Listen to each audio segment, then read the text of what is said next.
little bit. We're I got a little stand here that all I right. can So adjust. people are seeing us now, Oh, hey, or people. if they watch back, they're going to see that all of that we're doing right now, because I ended up just going live, and Sounds good. they don't see it yet until I make it public. But when they watch back, they will see what we've been All doing. applications. And the beauty of this is people are going to see that there are issues occasionally. Yeah. Oh, and I'm having them right now with my own internet. I mean, I keep hearing little like Cylon Warrior Battlestar Galactica sound every once in a while. okay, let's Like, see what we got here. that's okay. Hey, cheers, man. Yeah. Good morning, good morning, man. Right? When people watch back, they will see, and now I'm not seeing mine either. I mean, my internet is just slow as heck Remember myself. we talked about this, or did you tell me that they've had to ask like all the streaming services to stop broadcasting in high def because they're slowing down the whole world's internet right now?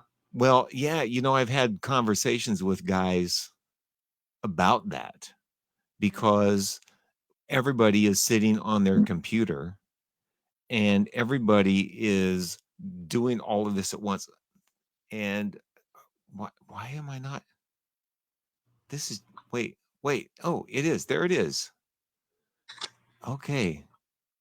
It looks like, okay, now we're public. So um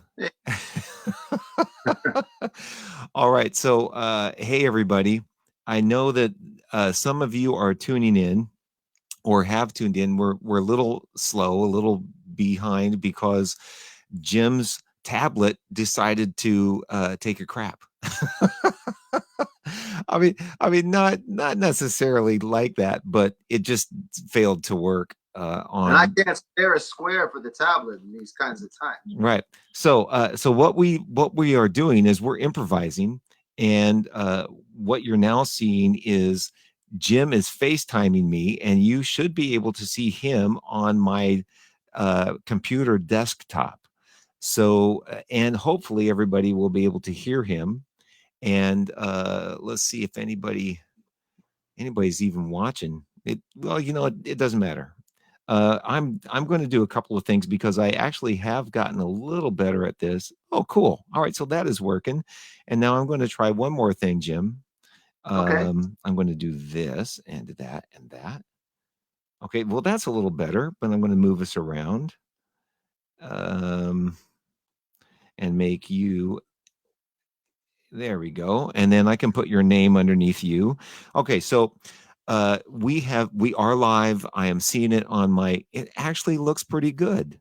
Um and let me put your name up. Boom. Yeah, people can see your name, they can see you. Okay, good.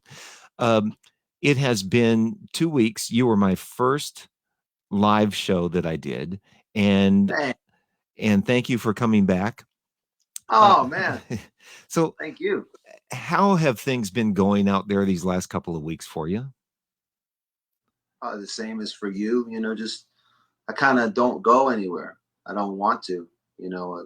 Trying to help do my part. All the people who do stuff like police, security, the medical profession. Yeah. Grocery store people. They've got the dangerous job.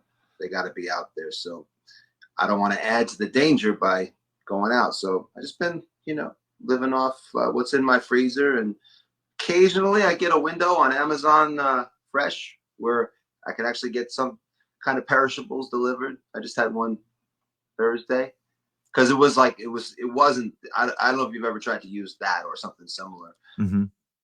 but there were no windows for like maybe a week and a half. Right. So, but I'm fine. I got enough stuff. So I'm just trying not to go anywhere. I want to do my part to help and just be inside. So I've become good at doing things that I never did. Like for instance, um, I don't have a lawnmower, but I bought a weed whacker online, and I did my little patch of grass in the backyard. It took forever.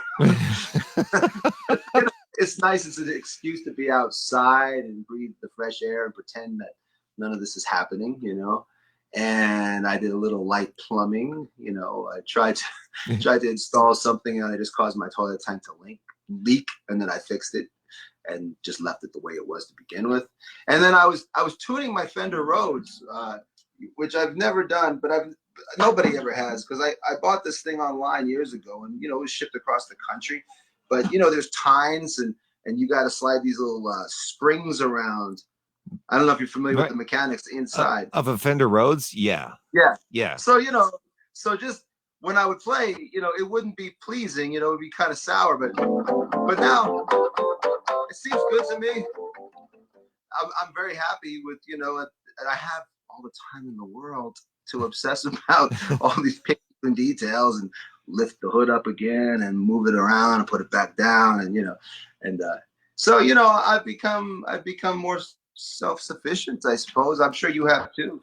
Yeah, well, I've pretty much been spending all of my time in this little room learning things about the platform that I have, and trying to do interviews and preparing myself and learning things about all the people I'm starting to talk to. As a matter of fact, I knew none of what I can do now did I know the first time we did our first interview.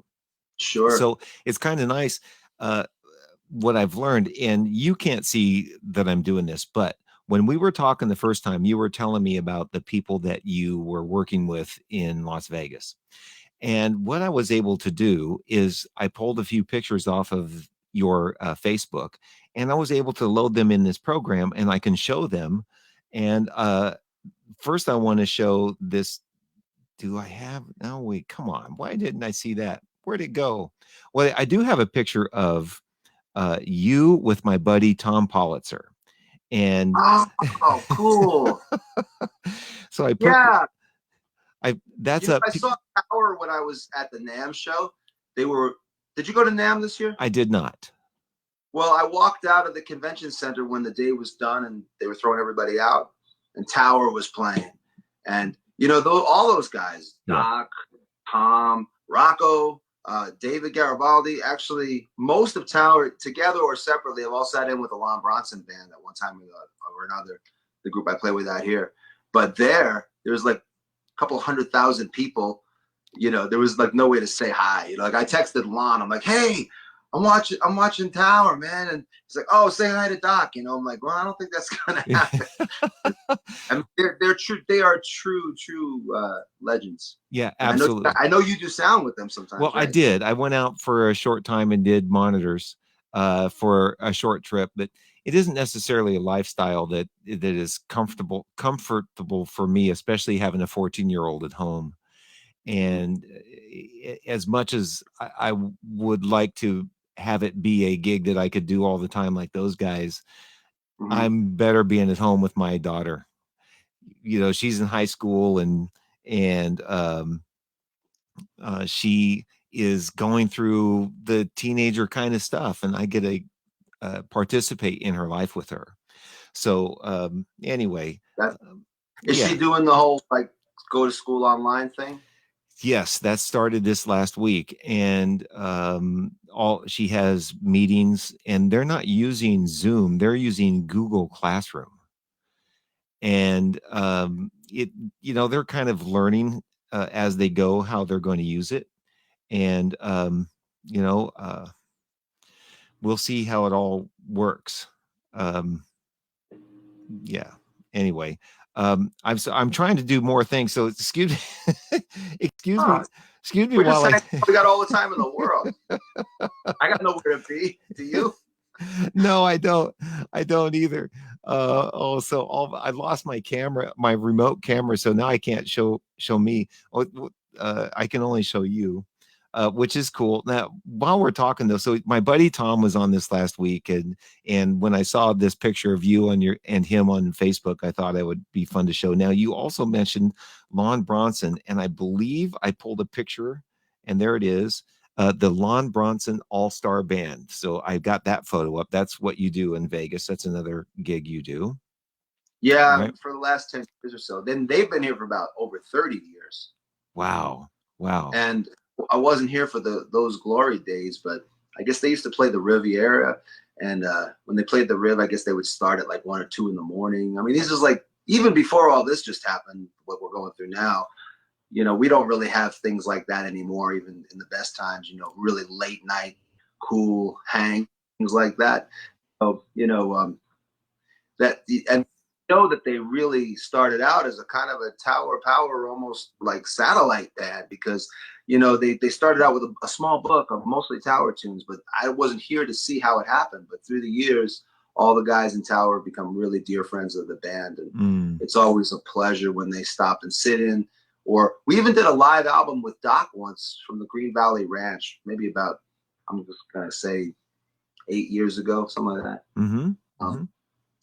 And it was all Doc's original tunes, but David Garibaldi was there, and Rocco was there, and everybody was there. Right. And you know, we all got to play with these guys, and it was ridiculous. I told David something, and he liked this, because I had not met him before, but I had seen him when I lived in New Mexico, and I went to a drum clinic at this store that's no longer there in Albuquerque called Grandma's Music.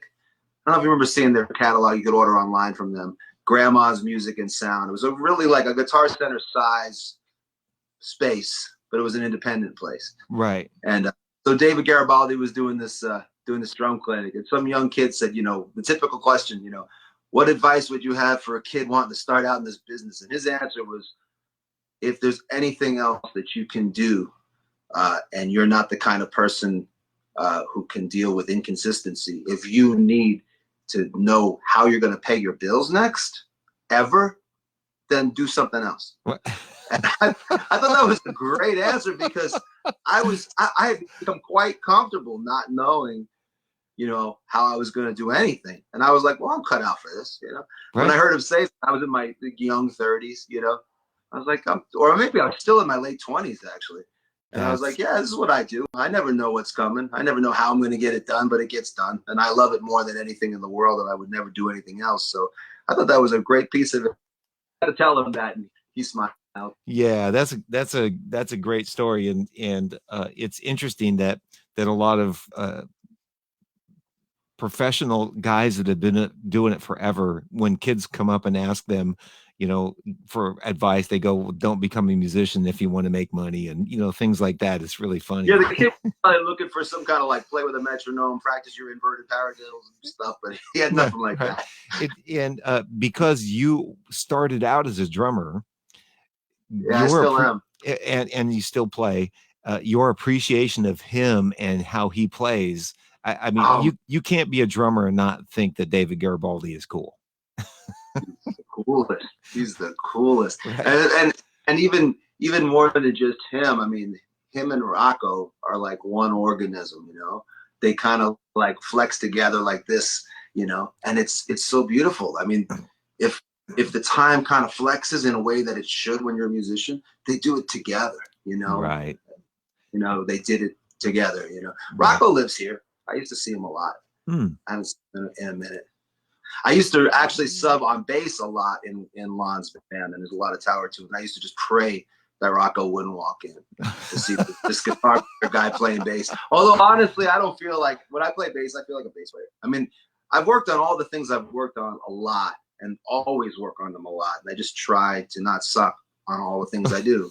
And I think it's not like, oh, now here I am trying to pick this up. It's more like I'm a different guy when I pick up a different instrument. Like, it's a different set of sensibilities. Right, you know? right. So I love playing the bass, but still, I wouldn't want Rocco to see me playing his parts. You know, as a musician, and if you talk to anybody, Rocco's style is nobody can play like that. I mean, there is a feel and a way he plays that is unique unto him. I can't think of anybody else that even remotely close to resembling that. Yep. You know, it's very unique in all the world, and he's a sweetheart of a guy. I mean, I know that he would never get hard time, but still, just out of respect for him, I wouldn't want him to hear me play his parts. Okay, so I've got a couple more pictures here, and then here's the other band you talked about. And it doesn't here. Let me see if I can make this solo. Okay, so David Perico. Yeah, You play with those guys once in a while. yeah, it's been a minute, but I've done a lot of really beautiful things with him. Probably the coolest thing to come out of it for me personally, just from a dream come true, is that he put together the band behind Paul Schaefer when he came to town. And that I can put that picture, some pictures up of that next. I've got a picture of you standing next to Paul Schaefer with a big smile on your face, and the lady singer. Who is the lady singer? Her name is Noibel Gorgoy. I can't see the pictures. Yeah, I'm just thinking. Yeah. Noibel. Yeah, beautiful, beautiful, beautiful singer. So and the three of us, we're doing all the vocals: Paul, Noibel, and me. Yeah. And we do this big James Brown thing that would go on for about 15 minutes of like all different tunes, and he would sing a song, she would sing a song, I would sing a song, and we just kind of keep going back and forth. Mm-hmm. It was beautiful. And the last thing I did with Dave Perico at the Smith Center was, because I've done a lot of his Caesar's Palace things where he does, you know, the lounge thing in there, and it's very innovative and different because it's got strings and it's quite creative. Mm-hmm. But one of the most touching things I got to do for me was he did the music of the Godfather movies at the Smith Center back in October, and I was the mandolin player on this thing. Wow. And man, I lost a lot of sleep learning these parts. But it really touched my heart to do it. Buck, you wouldn't know, because Buck is the Scotch-Irish side of my family. My mother is Trippy, that's the Sicilian side. So, and I grew up like a lot of kids, you know, in New York around the entire world. But the Italian that I would hear, like not now, my barber, I don't have one of those now, but you could tell. But when I was a kid, I used to go to the barber and stuff, and I hear this accent. There's a certain like little lilt to it, like a little bravado to it, like I make you look nice for your girlfriend, you know, like he's cutting my hair. I'm 10, like I got a girlfriend. But I realize now, like, because I study a lot of languages on my own, and I notice now that just looking back, the sound I was hearing around me in Elmhurst, Queens, from a lot of the Italian guys was actually a Sicilian thing, and that's really cool. So when we were doing this, I know it's Hollywood. I know the Godfather movies are Hollywood Sicilian, right? But to get to play these tunes, I mean, I was actually getting choked up playing them while I was doing it, playing all these themes, you know, all these beautiful movie themes that sound Sicilian, you know. And I got a few nice compliments, and an older Italian gentleman came up to me and said, "I wish my dad was here to hear you play that. He would have cried, man," you know. And I was like, wow, because I was almost crying doing it. Something about it. I mean, there's something about place. It's hard to discern, right? Like why do you have a stirring in your soul when you hear a certain sound? You know, it could be about where you're from, or where you wish you were from, or where you romanticize that you're more from than you are. I don't know, but for me, when I got to play that stuff, it really, really spoke to me. You know, it was really special. And yeah, and when I did the mandolin thing, I was like, man, because you know, mandolins are tuned in fifths like a violin. So you learn your chord shapes are completely different, right? So that's not an axe I play every day. Well, actually, it kind of is. On Terry Fator's show, I play it on That's Amore every show. And I play it to standard mandolin tuning because my hands know where to go, because I've learned the song, not because I'm a great mandolin player. But when I had to do the Godfather whole concert for Perico, it occurred to me that I had learned all the lines in standard mandolin tuning, but then he sent out the charts after I kind of like tried to get a head start learning, and he had a lot of comping, a lot of chord changes, and not just your typical little campfire changes, you know, chord changes, real ones like I would play on here. So I was like, you know what, I'm gonna lose it if I have to play it in mandolin tuning and like relearn the way I look at everything.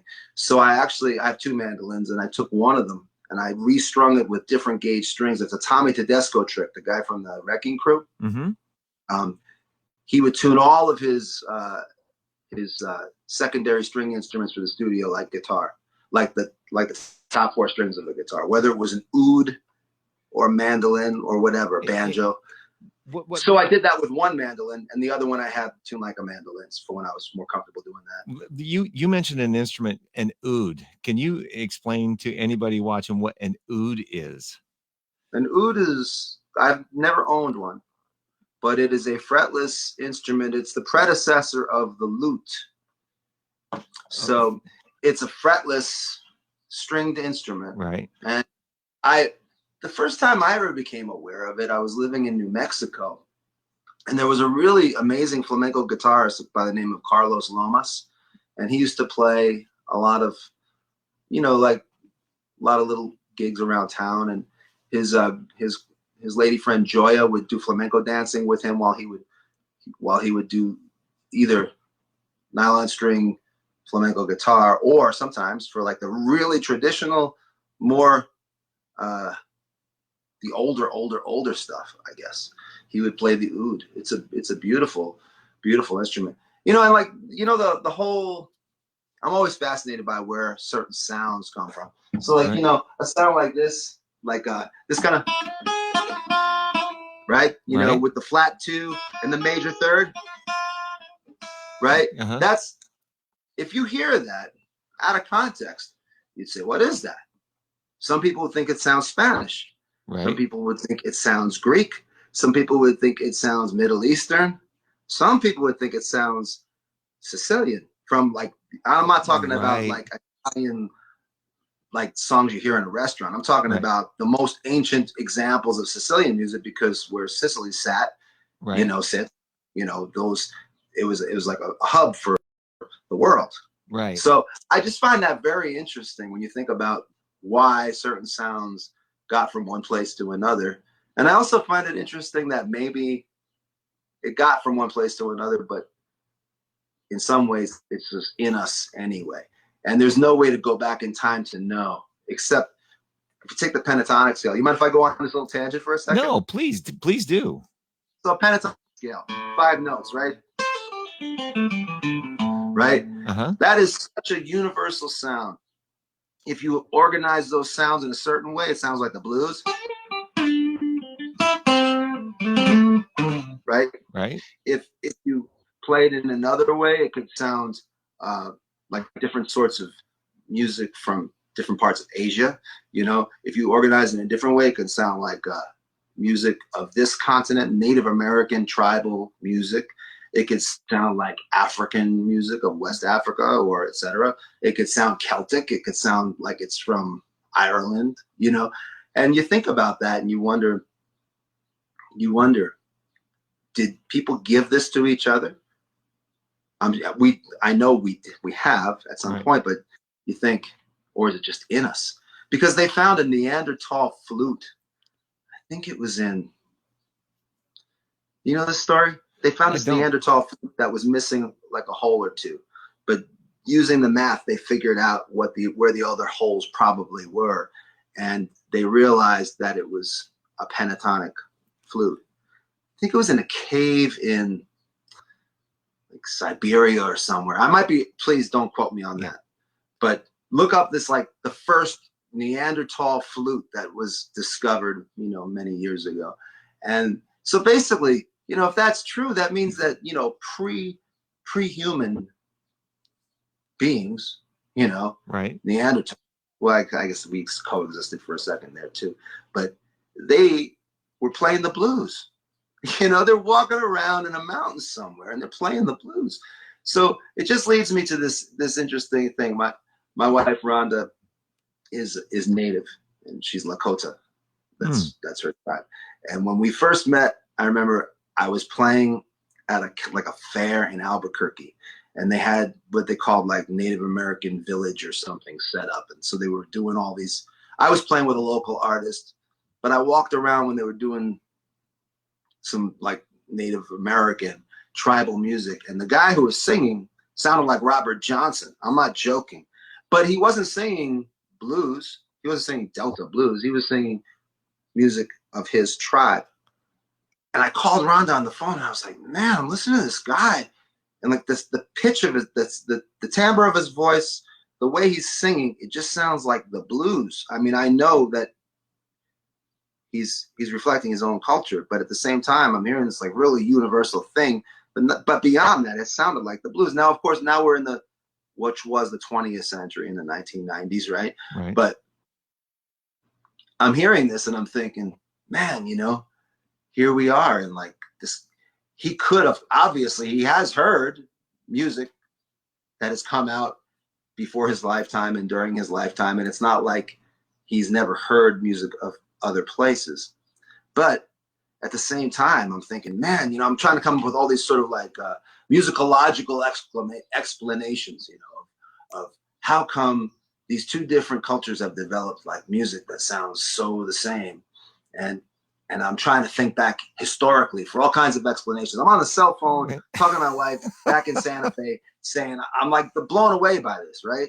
And she said the smartest thing I ever heard. She goes, everything you're saying is true, but I also think that that's just the sound of the human spirit. That's what we sound like inside. And I went, there you go.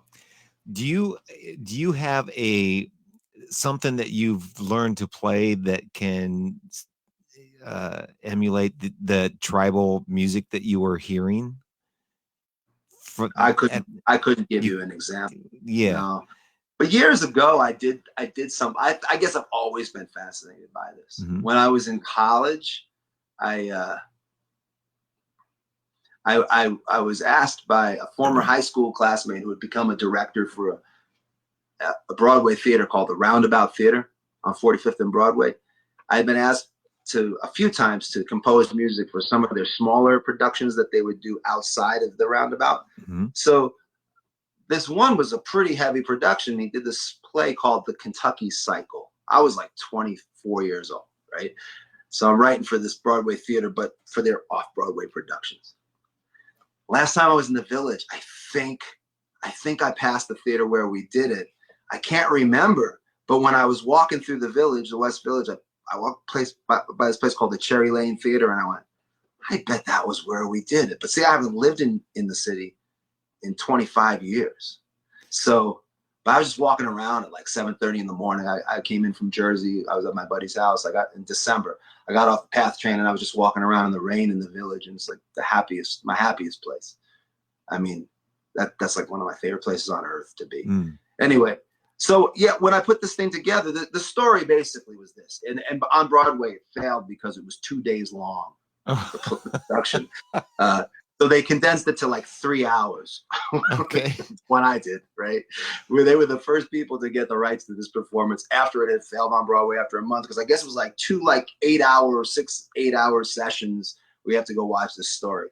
And they picked this place in Kentucky in the script, and they show how, you know, there were Native American people and how and all the various levels of like who came in and basically claimed it and took it and stole it, you know. So, you know, that I tried to reflect that musically with what I'm talking about here with you. I can't even believe I'm talking about this. It just came up. I haven't thought about this in years. But I remember, I can't give you an authentic example. Okay. But I can. But I remember I played all the music by myself, right? No sequencers or anything. I just had like this keyboard. I had a kick drum under my keyboard. I tuned my guitar to a chord so that when I'd hit it open, I get that. Right. So I could like do that and let it ring and then do a bunch of other stuff, percussion stuff. And I had like flutes and different things. And I was playing all these, what I perceive at the time when I'm 24 to be Native American sounding melodies and stuff. Right. So I had come up with this thing like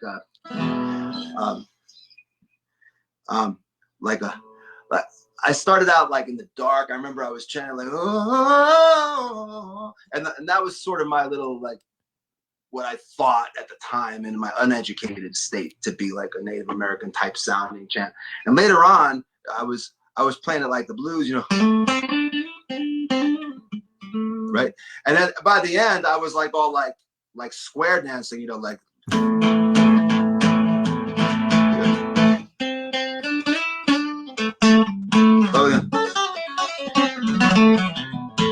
That kind of thing. And basically I was reflecting the ownership of this little place in Kentucky by the different inhabitants who had kind of kept coming in and taking it over. And I was kind of looking at it like, I'm going to take this melody that I consider pure, the first one, and I'm going to like screw with it, because basically everybody kept getting screwed out of their land. Like in this play, that was the premise. So that's how I interpreted it musically, you know. The other thing I learned, I remember watching, I was watching this horror movie at home, and I remember watching, and I was listening to the score, and you know, like when they just drone, you know, they try to scare you, they're just kind of making a drone like this. Yeah. So then like 10 minutes later, they do another drone, and it was here. So like, and then 10 minutes later, they do another drone, and it was here, and I used that. I remember thinking, that's really interesting. They're raising tension over the course of the entire movie by raising it up a half step. The same ominous, spooky drone, you know? Anyway, these are just some of the things I remember from those days, and I can't even remember why we're talking about this, but it sure is fun. Well, it is fun. And in case anybody's tuned in late, we had some technical difficulties, and we are doing this different. Jim is actually FaceTiming me, and I'm showing my desktop of my computer. And instead of using the actual platform in which we had been doing this, I put a remote camera up so you can see me from like way over there. And Jim is on my laptop. He can't see me. He doesn't know anything that I'm doing over here. I can see you, but I can't see the things you're putting. Oh, right. On. Okay. Yeah. But you can see me in a little window as FaceTime. Yeah, I see you in a big window. I see me in a tiny little window. Okay, cool. Well, this is actually really fascinating, and just showing me the stuff you were playing and all of that is great. I don't claim to be authority on anything I'm talking about, by the way. These just things that keep me up at night, you know? Right. I wanted to show another picture quick. I loaded a couple of pictures, and I'm not sure what they are. But there is a picture here of you on stage with a lady playing a French horn. That would probably be a Perico thing too. I can't, like I said, I can't see the pictures. Right. But I thought it was a great picture, and I wanted to put it up because it just probably is. Right. Dave Perico has like he's had like two different sort of main eras I look at. Like one was like a horn band kind of, and then the other one was a string thing, an orchestral thing. But sometimes he puts them together, and there's like 30, 40 people on the stage. You know? So that French horn was probably part of one of those. Okay, and then I've got another one it's a bunch of horn players standing up in front. There's a guy playing an acoustic guitar, and make sure we're seeing that up here. Yeah, so everybody should be seeing that. And you're in the background with the keyboards and the bass, and it's just a great shot. And it looks like you guys are all backing up somebody, but I'm not sure who it is. It's an acoustic guitar player with big curly hair. If I had been able to get this app working, I suppose I could have seen it too, huh? Possible. And then the last I'll go back later and watch, and maybe I'll comment on what you'll go like, oh, I know who that guy was. And then I've got one other picture here. Excuse me, and I'll put this in front of you. It's actually a picture of you on the Terry Fator show, and you're standing right in front of this sign of Terry Fator. Oh, cool. Yeah, so I'm putting this stuff up there, and now I'll put you. Thanks for gathering these things. Yeah, well, it's been. I've had so many experiences. I've been here for 20 years, you know. Yeah. I guess now I realize how busy I've really been. Now that, you know, and I'm sure you feel the same. Like now that you're not doing what you were doing. Right. Yeah. Man, I mean, that I was so used to being busy, and now, but you know what? I'm not bored for 1 minute at home. Yeah. I'm working on stuff all the time. I'm actually working on stuff that I'm trying to become an expert in me, you know, because, you know, when I was a kid, that was the most important thing to me. I'd sit in my room and I write my songs, and then, you know, you grow up, and if your life doesn't take you in that direction where you get to do your own thing, then, you know, you're still really, really fortunate if you get to play music at all. So I've been so lucky. I've been playing all the time. But now that I'm here and I'm faced with, you know, I can do anything I want right now. Nobody's sending me a book of charts to learn. You know, Right. I mean, that's my whole life is, you know, like I'm preparing for the next like really hard thing that I probably should have said no to. You know, but it makes me a better player, right? So then in the end, then you're so glad you said yes to it. Right.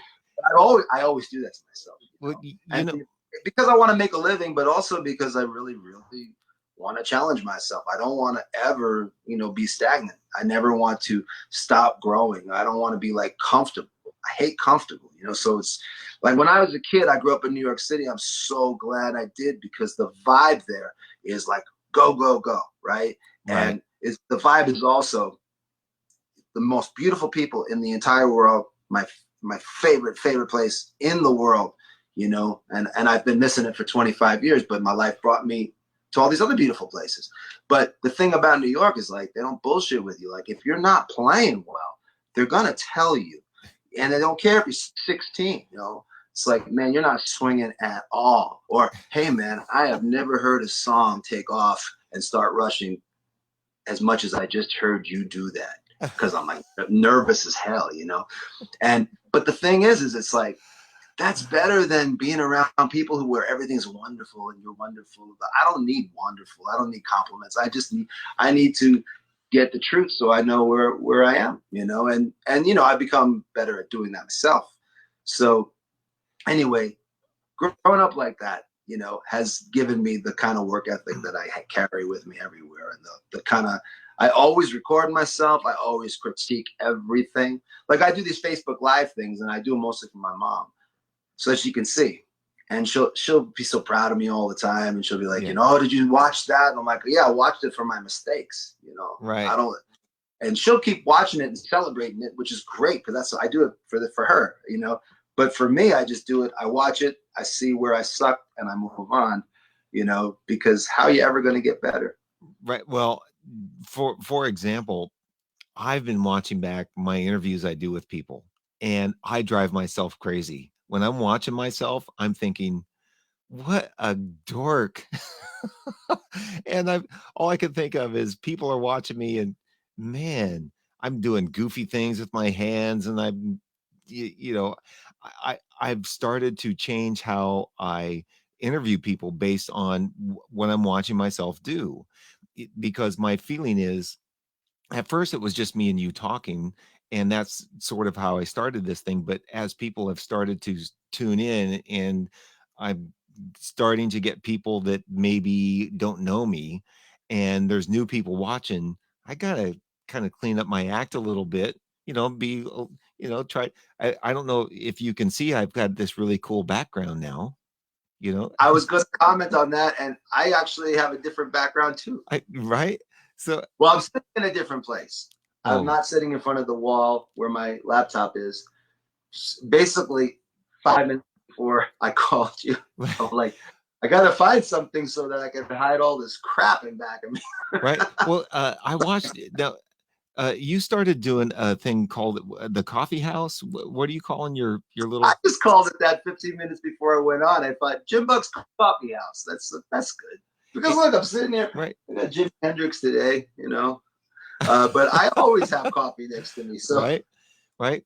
So, you plus put the acoustic guitar thing is like a kind of a coffee house thing, you know. So I right, don't know. I just did it. A lot of people tuned in. It was really, really fun. I'm getting ready to do another one, but I don't want it to be the same at all. So I've actually just been practicing. This brings me back to what I was saying before about practicing my own tunes. right, I've written hundreds and hundreds of tunes, and you know, some of them I like, you know, a lot to want to keep doing them. But life gets in the way, and you're like learning this book for somebody, you know, the stuff that you know, like you're like, you know, so stressed to not suck at. So now there's none of that, and so now I just spend my time doing whatever I want to do. And what I want to do, where my heart is taking me, is like into my own tunes. So I figure if I'm dead in 2 weeks, I'll be glad that I played my own tunes.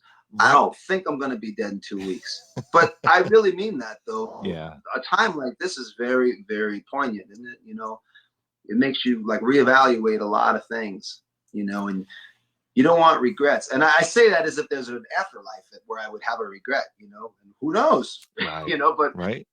I just say that in all seriousness, you know. I think I said that to you last time. The album that I put out 5 years ago was called Tonight Is All About You. I chose that out of all the hundreds of songs in my laptop that I could mix and put out in front of people based on the feeling of what would I regret most if I died tomorrow, like if I didn't do. And that was the group of songs.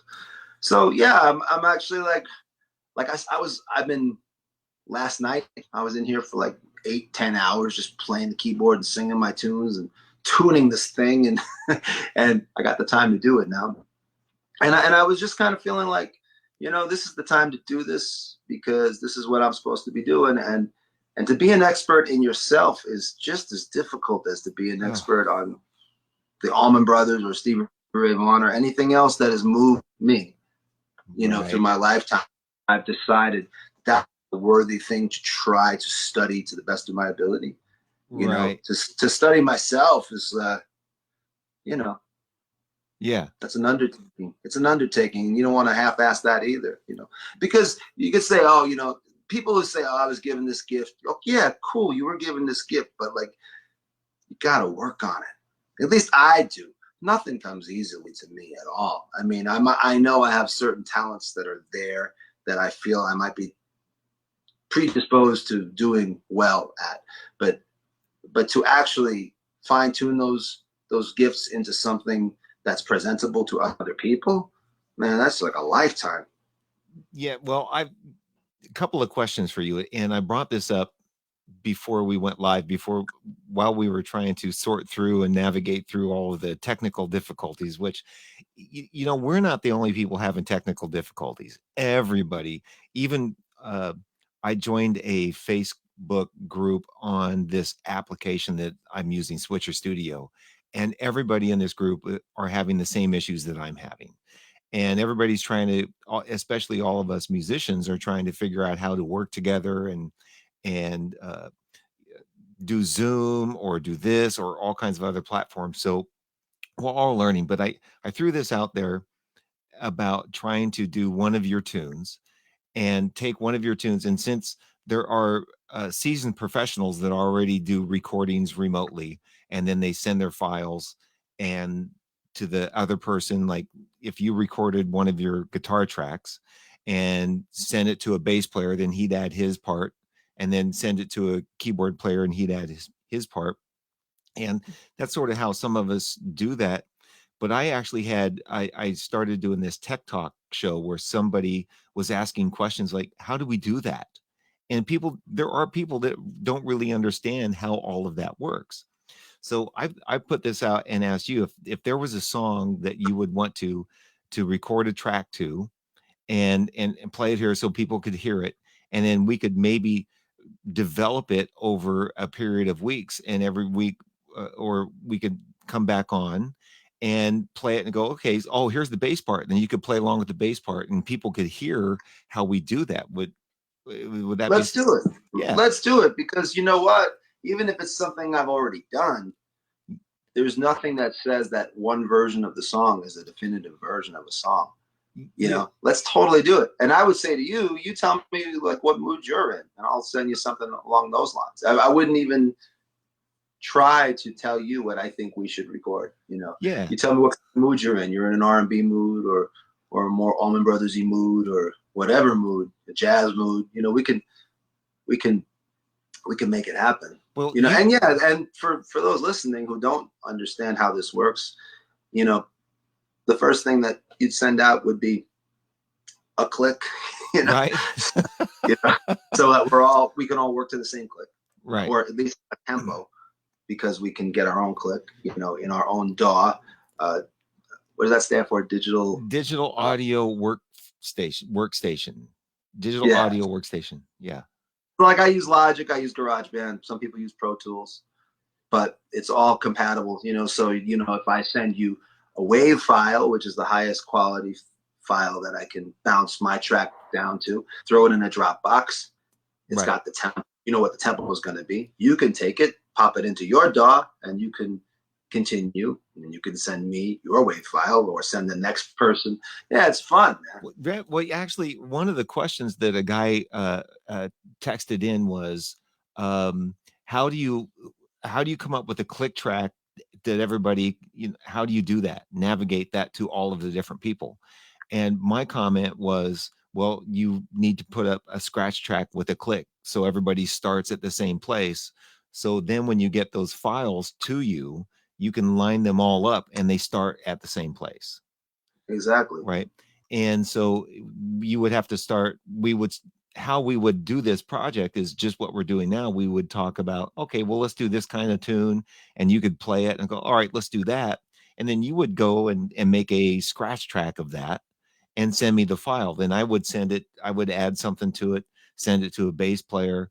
And Nelson is my first go-to guy. You loved him, man. When you hooked us up with that Cigar Party, right? That's the bass player, right? Yeah, he was wonderful. Right, what a great person, in addition to being a fantastic player. Yeah, and he's got a little studio. I remember sending him a file, and he was the true story. And I may have told this. I was getting on a plane to go to a gig I was doing in Orlando, and I got a call like an hour before I was supposed to leave to get on the plane. They said, we need this tune tomorrow night. And they sent me the tune. They said, we need it like this.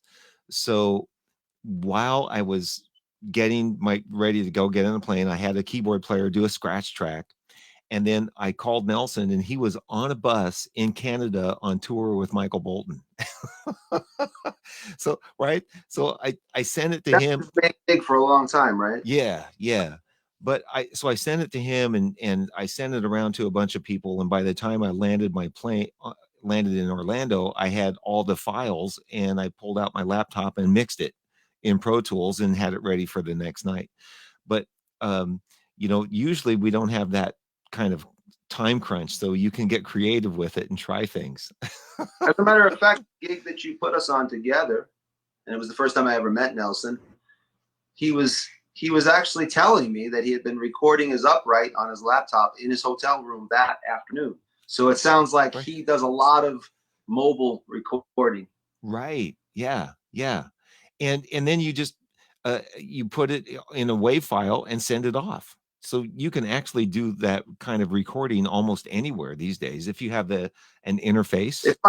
It's my favorite way. I mean, well, my favorite way is, like 4 or 5 people in a room together just playing live, but that's not happening right now. Right. But if you have to choose for an overdub situation, I much prefer doing it at home, because I'm sort of a late guy, and 4:30 in the morning, something's going to come to me, and inspiration will come to me.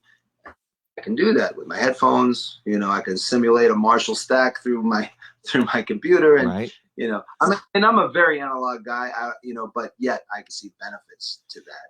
Yeah, especially at 4 in the morning. Well, I've been, my whole sleep schedule has changed now. I am up till 4 or 5 in the morning and sleeping until noon. And I saw you post that. No shows for me. I sleep till noon. Right. I do too. I've always been like that. Although in recent years, because my gigs are not as late typically, like Terry's show gets out at 9. So it's not like I'm up till, I'm not coming in at 4:30 in the morning like I used to when I was a kid playing bars and stuff. And I'm not traveling so far. I mean, it's 20 minutes, But yet my biorhythm seems to really like the nighttime. So I typically do stay up till about 4:30 in the morning anyway. But I've noticed being out of work right now, my sleep is jacked. Yeah. It gets weird. It gets goofy. And plus I've been having nightmares too, like about all this stuff. Yeah. Like, I've been up like from a lot of those bad dreams, So, but it's just how we work things out in our minds, because it's not like I'm like plagued by them or anything, but I have noticed a little bit more nightmares lately. Yeah. It's, I can't sleep when I start thinking about not paying my bills and things like that, and the minute I start stressing about that, and it would be nice if something would happen where we wouldn't have to have that stress in our life. I think there would be a way that the government or the banks or all of the folks involved could step in and relieve us all of that stress and just say, all right, we're going to not, you aren't required to make any payments for the next 3 months. Right. Don't. It seems reasonable. Yeah, it's funny because we were talking on the phone, like the emails that I get from a lot of my creditors, right. you know, are generic email of like, we're here to help. Some of them are here to help. I suppose I haven't made the phone calls yet, but you know, I guess call us if you need to make some arrangements. So that's nice. But some of them are only here to help by saying, use our convenient online paying method. That's all I've been getting. Doing that anyway. I'm banking. I bank with the worst two banks, Capital One and Wells Fargo. Right. And they have not been helpful to me. As a matter of fact, the small business loan I wanted to get, they go, oh, we're offering a $10,000 small business loan at a 4% interest for the next 12 months. So they apply for that. So I applied for it. And what I got, what I got was, you aren't qualified, but what we can do is give you a new credit card with a 20% interest with a limit of $2,500. They're just getting you in deeper. They're just digging me in deeper instead of helping me out. So I would have to pay my bills with this credit card at a 20% interest that I can't pay because I have no money. So that's just going to accrue, and they're just going to take more money from me. I'm just going to dig me deeper into debt. So I just cut the card up. I'm like, I'm not even going to use it. You know, I would rather just be delinquent on the loans I have. Like I told you in our phone call, a buddy of mine said it best, you know, with how his life is now, another musician friend of ours. And he just said, well, I'm taking a lot of naps and telling the creditors to get in line. Right. You can't get blood from a stone, man. Right. You know, this is just how it is. You know, people have to just, it's going to be what's going to be. You know? Well, you know, I applied for unemployment the other day along with everybody else, you know, and we'll see. I mean, I was like, what, 6 million people trying to do it? Yeah. And, you know, I got to be honest, man, I didn't want to do it. I got this like pride thing, like I can always make it. And I didn't want to do it, man. Yeah, me too. I didn't want to do it at all. And then my mom called me on the phone. She goes, hey, I just saw the governor say that, you know, they're hoping they don't run out of unemployment money. You should do it as soon as possible. So I went and I did it, you know, and I guess we'll see. It's like pending, you know, but you know, I do what I got to do. I mean, truthfully, you know, who's going to pay me nobody's going to pay me to go out and play right now. And I wouldn't go out even if I could, because it's too freaking scary out there, man. Yeah. As time goes and as this whole thing sits down and takes, it starts, it's working its way across the country, and those states that haven't been quarantining and locking down are soon going to find that they're going to have to, and because this is dragging out, the weight of it is starting to settle in, and as a human being, we're actually feeling the weight of that as well. As the rest of the country gets a little darker and people are getting sicker, and it's getting scarier, I think, as they all realize that there's no escaping it. So yeah, I mean, we can get dark in a hurry. We can. The only thing that keeps me, I mentioned something like this last time, is just the movement of time really does take care of things. We just have to stay healthy from now till then, and because we can't avoid it. Time's going to keep moving, and I keep telling this to myself, and I tell it to others too, and it seems to help. That's why I repeat it now. Time will take care of it. The moment where everything cool is in front of us. So, and we will get to it. It's just this in-between uncertainty. Right. I saw something kind of cool on TV the other day. It was just on the local news, and I don't know how accurate it is, but there was some sort of vaccine testing that actually seemed to neutralize the virus in lab rats already, and now they're trying to get approval to test it on humans. That's fast, because I thought it was going to be like 2-3 years. They were saying, they had like a patch. It was like a little patch you put on your skin, and that's how they'd administer it. I've got a story for you about the patch. When I first moved to California with my wife, I moved here in 80, 81, and then I went away and got married and came back. I took a daytime, part-time temporary job at a company called Alza Pharmaceuticals. And the guy who started that company was the guy that invented the patch.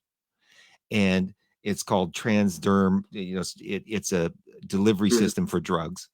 And he owns the right to that patch. And they have the whole company was basically a bunch of attorneys that kept the patents going in all the countries. So everybody had to keep paying royalties to him for the use of the patch. So every patch that you put on, he makes money on. And that was in 1985, 86. so yeah, I mean, I found that whole thing fascinating, that he invented that little membrane that allowed the slow release of the drug through the skin.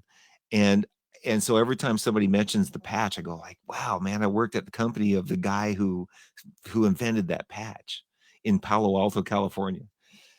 Anyway, so hey, I want to say, you were playing something on the piano, or you got a tune you want to just kind of throw at us for a minute? Here's my idea. Go ahead. An R&B tune, something that's kind of cool and funky that we might be able to use as our template to do this multiple recording. It can be anything, and we can just use it as an example of what we're talking about. Yeah. If you're okay with that. Fine with it. The first thing that's coming to me is this. This was gonna be on that album I was talking to you about, but I didn't put it on. Let me see if I can angle this. Okay. Maybe you can see a little of the keyboard, or maybe not. Hold on. I have a feeling it's just gonna fall on the ground. Let's see. Well, we are professional guys. I mean, our profession is music, not doing what we're doing. Well, yeah, this is a there we go. You see a little keyboard. Yeah. So can you hear this? Yes.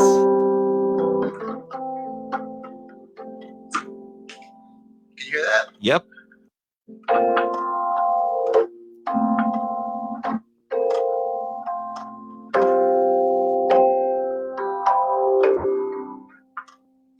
We got money, just enough to get us by.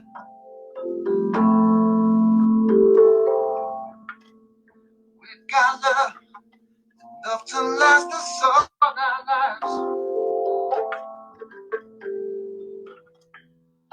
I got dreams, and girl, I know you got dreams too. I ain't giving up, not as long as I got you. Darling, I will wait. Darling, I will wait for you. Darling, I will wait. Oh, darling, I will wait for you.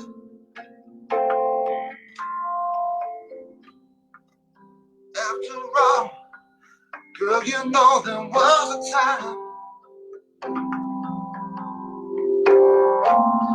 all I do is pray for you to come into my life.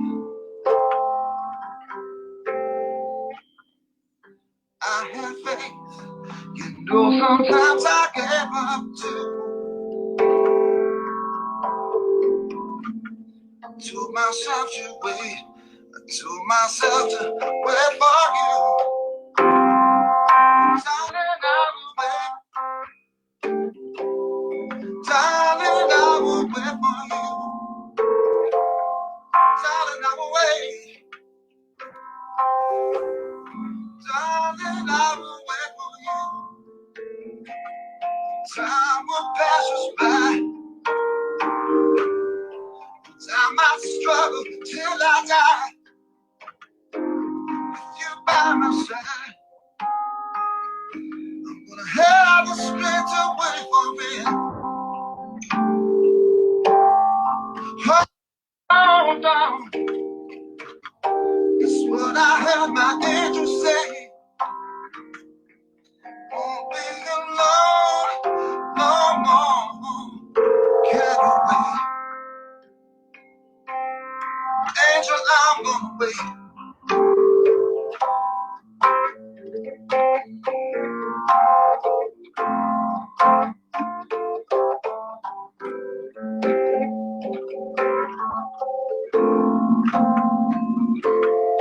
Time will pass us by. I might struggle till I die. With you by my side, gonna have the strength to wait for it. Wait for it. Gonna have the strength to wait. Oh, baby. I'm gonna wait. I'm gonna wait.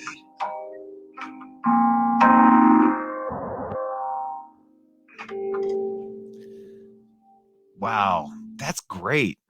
You know what? Thanks, man. You know what that reminds me of is Michael McDonald. I freaking love him. Right? That's why. I was a little kid and I got so into him, you know, and I still am. No, I really, really love him. And it's kind of, I mean, I may have said this last time too, so sorry if I'm repeating myself. Not like anybody knows me, but the few who do are probably surprised to hear me doing something like that. Yeah. You know, that's not, people think of me like, you know, I scream, you know.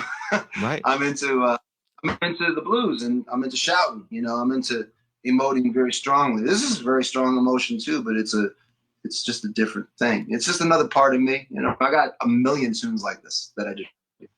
That's man. So if you don't mind, this is what I'd like to do.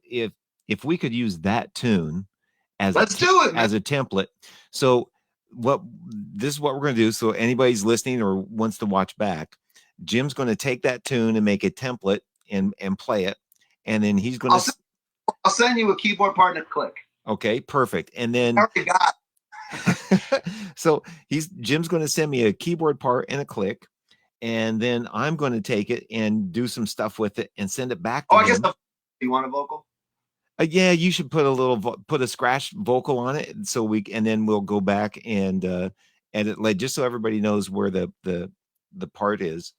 And then my next thing is going to be adding some drums and some bass to it. And then you have a setup at home where you can put some drums down? I do. Good. I can't wait to do, man. No, I'm kind of hesitant to try to do something myself because I haven't played for like ever. What I may do is because I have a couple of guys that are like real good drummers that I've had on the show, like John Mater, and some guys like that. I might try to utilize folks that I'm talking to. So everybody has a reference. You know what I'm saying? Like Nelson, I'm going to have Nelson on. I was just really hoping to have you play. Well, but you'd be pretty. I might try it. What you want? I might try it. You know, I might try it. It'll give me something to do. I'd be embarrassed. You know what? You do what makes you comfortable. But you know what? The fact that you even want to initiate this fun thing is really great. Thanks, man. You are the catalyst for whatever comes of it. Right. Well, what I think would be interesting is that if anybody tunes into these shows as this stretches out, and I have people on, like all the people that I have on, I want to talk to, like I might want to add some horn parts, and I have George Shelby. I talked to him. He plays sax with Phil Collins. You know, there are guys like that I've had on the show, and Tom Politzer with, you know, we could have Tommy put on a sax part. Oh man, wouldn't that be awesome? Right. So I mean, he would be perfect for that kind of tune. Right? He would absolutely. Right. The time I heard when Tom got the gig, I was playing. I wasn't aware of Tom yet. It was like 13 or 14 years ago, and I think he had just gotten the Tower gig. Yeah, he's been. And I was on a gig, Legends in Concerts, like an impersonator show. Right. And my MC is a fantastic sax player. I was really good friends with Tom. His name's Joe Escriba. And he's got that like Lenny Pickett thing, like so together. And he's just like this R&B squealer. But he's so deep, he can do anything. Right. But he really shines there. And I think remember the days of MySpace? Yes. where you describe, actually, I still think they haven't come up with a better platform for a musician to put their whole album up. Oh, okay. Remember, it was like you put 10 songs, Right. the music, and you could click. That was fantastic. There's nothing like that around now. That's No. pop. Right. Facebook is cool, but they don't have anything with that No. built into the program. But anyway, Joe Escriba's description of his own sound was, if Michael Brecker and Lenny Pickett had a crack baby. And I said, man, that's a great one, because that is what he sounds like, not the crack part, but that was funny. But yeah, I remember him telling me when he goes, man, my friend Tom Pulitzer just got the Tower gig. And then when I finally heard him, damn, yeah. And what a sweet guy, man. What a nice person. He is. As a matter of fact, he has been instrumental in me getting more viewers. Nice. Yeah. Our story, I don't know if you know, but our stories, we played on a circus together. I lived at his, we played on a Circus Vargas. Oh, okay. 40 years ago. So Tom and I were in the circus together. And when I got off the show, moved to California, I moved in with his parents. His parents took me in as one of their kids. And so Tom and I have been friends forever, and he's always been really supportive and helpful for anything that I'm doing. And he single-handedly turned people into my fans a little bit based on my interview with him. So it would be great to have him partake in this. And I think it will be kind of a fun project for people or musicians or people that don't know how musicians work. They can see this story develop and see how the song develops over a period of time, and you layer the parts in, and it will be fun to see how it turns out. Well, I'm glad I played you that song, because that's one of them that I didn't put on that R&B album. Right. That was really close. I just didn't like the way I sang, and I couldn't get it together. So I had enough songs that fit the mood anyway, but that was supposed to be on that record that I put out. So maybe we'll start this one. Yeah, it's a great song. It's perfect. It'll be perfect for Tom. It'd be perfect for Nelson. So let's do it. Let's get it started. And it's done. And then it'll be sort of a theme that we can revisit like every week or so, every couple of weeks, and people can watch it develop while we're all sitting in at home anyway. That sounds great, man. Yeah. That sounds really good. Well, see, that's cool, because, we're talking about some real things, and some of them are not so happy. And then, music is fun, because music can kind of make things better for a few minutes. Right. If I'd be so bold to say that my song could make things better for a few minutes, it did for me. Right. It was cathartic. Yeah. So we've actually been at it. We started about 15, 20 minutes late because of our technical difficulties, which I've run into over and over again. We're FaceTiming you from your phone onto my desktop of my computer. And we've still managed to talk almost an hour and 10 minutes. We could probably keep talking forever. We're some talking guys, man. Right? But Jim, I so appreciate you coming back on and doing this. I loved having it to look forward to. Right. Yeah, me too. Yeah. So send me that song, a WAV file, and let's see how it all turns out. Text me your email when we're done, and I will. Okay, sounds good. I'm going to take us out with what I've been doing now is playing this Tower of Power song to take out of to bring my show in and take my show out. Nice. And I get this little prompt that says, do you have permission to use this song? And of course I say, yes, I do.